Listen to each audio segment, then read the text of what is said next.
नमस्कार प्यारे बच्चों, आज हम बहुत दिन बाद मिल रहे हैं पर एक ऐसे विषय के साथ जो जिंदगी भर हमारे साथ रहता है। दुनिया में कोई भी वस्तु इससे अछूती नहीं है। जी हाँ, संज्ञा।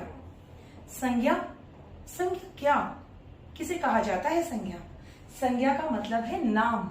हर उस व्यक्ति, वस्तु, स्थान, जाति, प्राणी या भाव का नाम जो हमारे आसपास हमें नजर आते हैं, और वो चीजें भी जो हमें नजर नहीं आती पर उनका अस्तित्व है। जैसे हवा।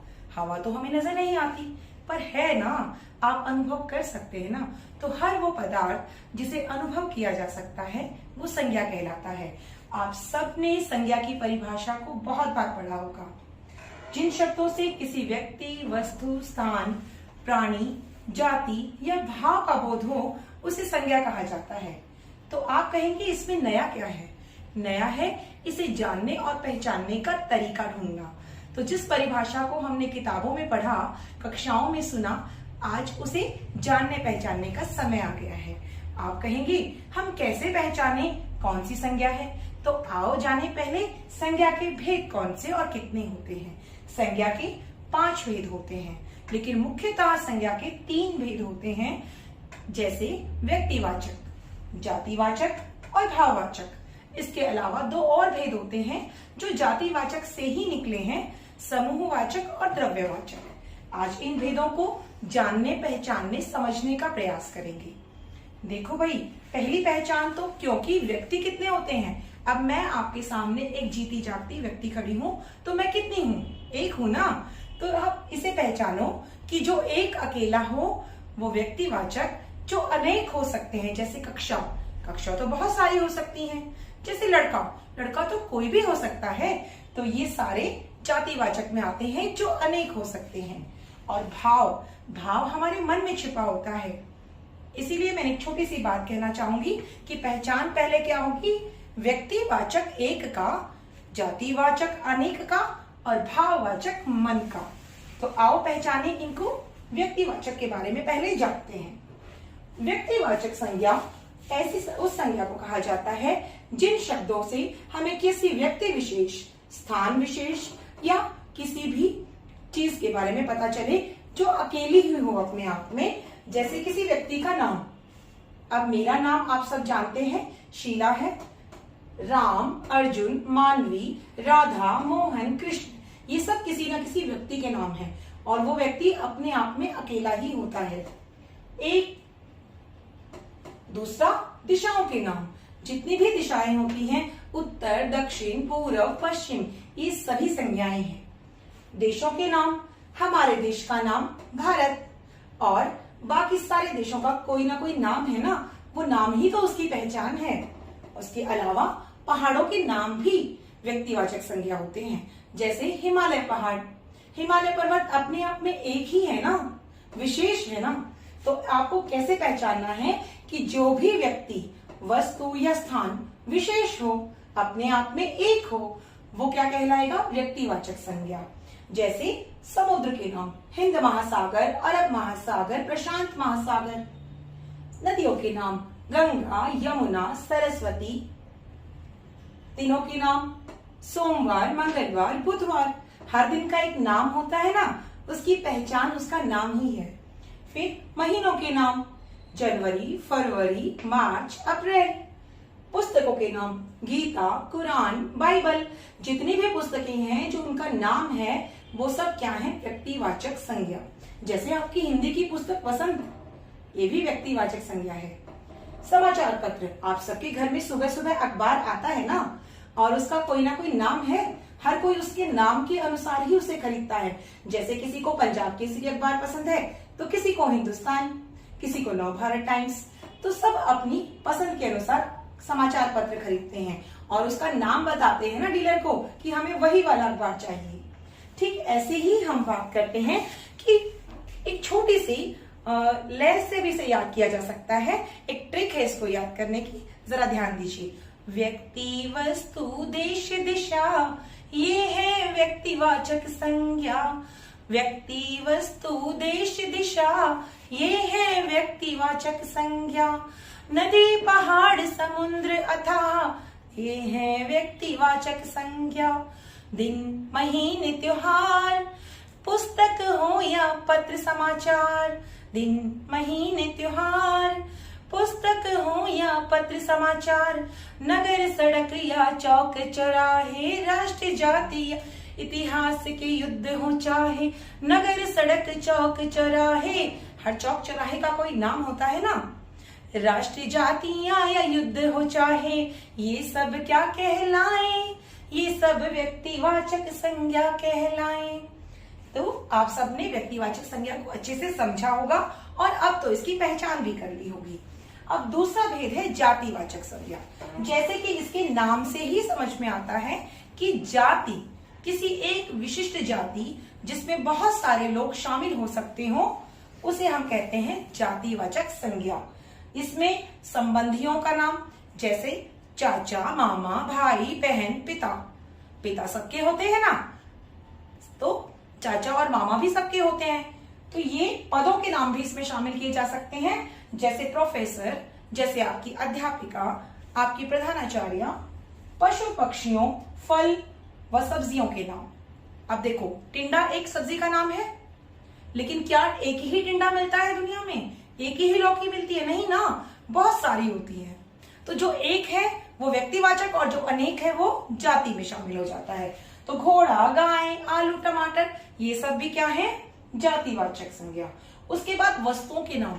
अपनी कक्षा में ही देख लो, कितनी सारी कुर्सी मेज हैं। आपके घर में ही कितनी सारी चीजें ऐसी हैं जो एक से ज्यादा हैं। तो उन सब के नाम हम क्या कहते हैं? जातिवाचक संज्ञा कहलाते हैं। जैसे चम्मच, चम्मच तो अनेक हो सकते हैं ना।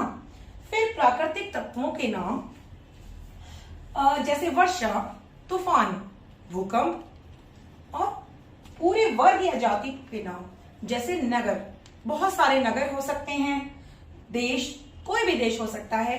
पहाड़, बहुत सारे पहाड़ होते हैं। अब आप कहेंगे मैम हिमालय की बात आती है तब तो आप उसे व्यक्तिवाचक कहते हैं, लेकिन जब बात पहाड़ पर्वत की आती है तो उसे जातिवाचक कहते हैं। क्योंकि बेटा जब जातिवाचक की बात हो रही है, पहाड़ और पर्वत, वो तो कोई भी हो सकता है, और जब कोई भी हो सकता है तो हम उसको किस में डालेंगे? जातिवाचक में। तो पहचान कैसे करेंगे? अपने रिश्तेदार, पशु पक्षी या सब्जियों के नाम, वस्तुओं के नाम या भगवान की दी हुई चीजें, और पूरे वर्ग या जाति के नाम, ये सब क्या है? जातिवाचक संज्ञा है। अब बात करते हैं भाववाचक संज्ञा के बारे में। भाव, जैसा कि इसके नाम से ही पता चल रहा है कि ये हमारे मन में छुपे हुए भावों का नाम है। तो जिन शब्दों से हमें मन के भावों का बोध होता हो, उन्हें हम क्या कहेंगे? उन्हें हम कहेंगे भाववाचक संज्ञा। जैसे गुण, अब देखो, पानी शीतल होता है, आग गर्म होती है, तो ठंडा पानी का गुण है और गर्मी क्या है? वो आग का गुण है। तो ऐसे ही जब किसी वस्तु के अंदर कोई गुण होता है तो वो कहलाता है भाववाचक। जैसे ईमानदारी, ये व्यक्तियों का गुण होता है। दशा, देखो, छोटा बच्चा फिर उससे बड़ा जवान हुआ और फिर बूढ़ा हो गया, तो ये उसकी अवस्था और उसकी दशा के बारे में बताता है। तो बुढ़ापा, बचपन, ये सब भी भाववाचक संज्ञा कहलाते हैं। फिर भाव, जो हमारे मन में भाव छुपे होते हैं, संवेदनाएं छुपे होती हैं, जैसे गुस्सा, जैसे प्रेम, इस तरह के भाव भी भाववाचक संज्ञा कहलाते हैं। फिर धर्म, अब यहाँ धर्म हिंदू धर्म या मुस्लिम धर्म की बात नहीं की जा रही, यहाँ धर्म है गुण की बात। किसी भी वस्तु के या व्यक्ति के अंदर जो भाव छुपा रहता है और जो उसका स्वभाव बन जाता है, उसे हम कहते हैं धर्म। जैसे अपनत्व, अपनत्व आप वाक्य में प्रयोग करके देखें तो मेरी माँ से मुझे बहुत अपनत्व महसूस होता है, यानी कि लगाव महसूस होता है। देवत्व, मनुष्य में देवत्व का गुण भी है, देवताओं वाले गुण भी हैं, और मनुष्यत्व, इंसानियत भी है। मनुष्यत्व का अर्थ होगा इंसानियत। तो ये हुआ भाववाचक संज्ञा। भाववाचक संज्ञा को जब हम देखते हैं तो इसका निर्माण कैसे कैसे हो सकता है। पहली बात हमने सीखी कि भाववाचक गुण, धर्म, दशा, व्यवहार, कार्य, जैसे लंबाई, बुढ़ापा, मिठास, जैसे थकावट, ठीक है, ये सब, नम्रता, ये सब हमारे अंदर के भाव और गुण हैं। इनका निर्माण कैसे होता है? तो सबसे पहली बात, हमें जब इसका निर्माण करना होता है, भाववाचक संज्ञा बनानी होती है, तब हम बनाते हैं जातिवाचक संज्ञा से। जैसे बूढ़ा, बूढ़ा तो कोई भी हो सकता है, तो हम इसे किस में डालेंगे? जातिवाचक में। लेकिन बूढ़ा शब्द से बुढ़ापा बना है। बुढ़ापा तो एक भाव है ना, एक अवस्था है जो हमें दिखाई देती है। फिर लड़का, लड़कों के गुण जिसके अंदर होंगे हम कहेंगे इसमें तो बहुत लड़कपन है। बच्चा, जिसके अंदर बच्चों जैसे गुण होंगे हम कहेंगे उसमें बहुत बचपन है, या उसका बचपन अभी गया नहीं। तो बचपन भी क्या है, भाववाचक संज्ञा है। फिर दूसरी भाववाचक संज्ञा विशेषण से बनाई जा सकती है। जैसे ऊपर विशेषण है, ऊपर से ऊपरी बना है। जैसे गर्म विशेषण है, गर्म से गर्मी बनी है। आज गर्मी भी बहुत है ना। और कुशल से कुशलता, चतुर से चतुराई, ठीक है। आलसी से आलस, आलस हमें कभी नहीं करना चाहिए। फिर उसके बाद अगर हम देखें तो हमें ये महसूस करते हैं कि हम किस तरह से हम भाववाचक संज्ञाओं का निर्माण कर सकते हैं क्रिया से। जब भी हम कोई कार्य करते हैं तो क्रिया से भी हम भाववाचक संज्ञा बना सकते हैं। जैसे घबराना से घबराहट, लूटना से लूट, ठीक है, पूजना से पूजा, सजावट, सजना से छापना से छपाई। और उसके बाद कुछ अव्यय होते हैं। अव्यय वो शब्द होते हैं बच्चों जिनमें कभी कोई बदलाव नहीं आता। जैसे तेज, और तेज से अगर हमें भाववाचक संज्ञा बनानी हो तो तेज से बनेगा तेजी, दूर से बनेगा दूरी, शाबाश से बनेगा शाबाशी। आपको रोज शाबाशी मिलती है ना अच्छे काम करने पे, तो ये शाबाशी भी क्या है, भाववाचक संज्ञा।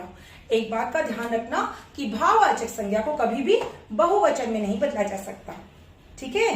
तो अब अगर हम देखें तो इसका अनुभव कैसे कर सकते हैं, हम अपने इंद्रियों के द्वारा कर सकते हैं। हम अपनी आंख से महसूस कर सकते हैं, हम दूसरों की सुंदरता को देख सकते हैं, ठीक है। तो अपने मन से हम महसूस कर सकते हैं किसी के भाव को। अब इसके अगले भाग की ओर चलते हैं। अगला भेद जो है, जरा इस और नजर डालिए, समूहवाचक। समूह यानी कि जो समुदाय में रहता है, एक साथ मिलकर रहता है। जैसे कि आप व्यक्तियों का समूह, आप सब स्कूल जाते हैं, पढ़ते हैं, और अगर आप पढ़ते हैं तो आप किसी समूह में बैठते हैं। जैसे आज मेरी ये क्लास देखने के लिए भी आप आए हुए हैं, लेकिन समूह में नहीं बैठे। जब कक्षा में बैठे होंगे तब आप समूह में बैठे होंगे। तो जो व्यक्तियों का समूह होगा उसे हम कहेंगे समूहवाचक संज्ञा।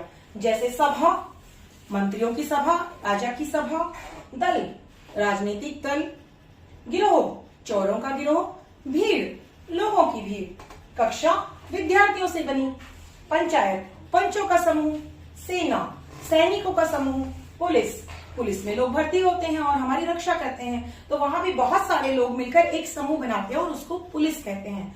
अब इन शब्दों को भी आप बहुवचन नहीं बना सकते, ठीक है। फिर उसके बाद देखिए वस्तुओं का समूह, जैसे गुच्छा, अरे अंगूर का गुच्छा, झुंड, श्रृंखला, ढेर, किसी भी चीज का ढेर लगाया जाता है। तो ये सारी चीजें जिनको गिना जा सकता है ये समुदाय में आती हैं। इनको गणनीय संज्ञा भी कहते हैं, काउंटेबल नाउन्स भी कहते हैं। फिर अगला भेद है द्रव्यवाचक पदार्थ। पदार्थ यानी कि जो चीजें जिनको हम नाप सकते हैं, तोल सकते हैं, नाप तोल वाली वस्तुएं, जैसे सोना, दूध, पानी, पत्थर, ऊन। इन सब चीजों को आप नाप और तोल तो सकते हो पर गिन नहीं सकते, और इन चीजों को आप कभी बहुवचन में भी नहीं बदल सकते। जैसे सोना हमेशा सोना ही रहेगा। पत्थर, अगर बहुत सारे पत्थर पड़े हों तब भी हम यही कहेंगे कि पत्थर पड़े हैं, हम ये नहीं कहेंगे कि पत्थरें पड़े हैं। तो इसका भी बहुवचन नहीं बनाया जा सकता। आशा करती हूँ कि आज संज्ञा का कॉन्सेप्ट आपको थोड़ा क्लियर हुआ होगा। आने वाली वीडियो में मैं संज्ञा के प्रयोग के बारे में बताऊंगी और संज्ञा को किस प्रकार से बदला जा सकता है। जातिवाचक संज्ञा से भाववाचक संज्ञा कैसे बनाई जाए, व्यक्तिवाचक से जातिवाचक कैसे बनाई जाए, ये सारे प्रयोग आपको सिखाऊंगी। और एक छोटा सा संदेश भी दूंगी कि देखो, पढ़ते चलो और पढ़ते चलो, अपने क्रोध पर कंट्रोल करते चलो। क्रोध एक ऐसा दुर्गुण है जो आपको अपना आपा खोने पर मजबूर कर देता है। तो एक छोटी सी ट्रिक आपके साथ शेयर करना चाहूंगी। जब भी गुस्सा आए सबसे पहले एक गिलास पानी पियो, उसके बाद अगर गुस्सा कंट्रोल नहीं हो रहा है तो उस स्थान को छोड़कर कहीं और चले जाओ और थोड़ी बार आप देखोगे गुस्सा छूमंतर हो गया। तो धन्यवाद बच्चों।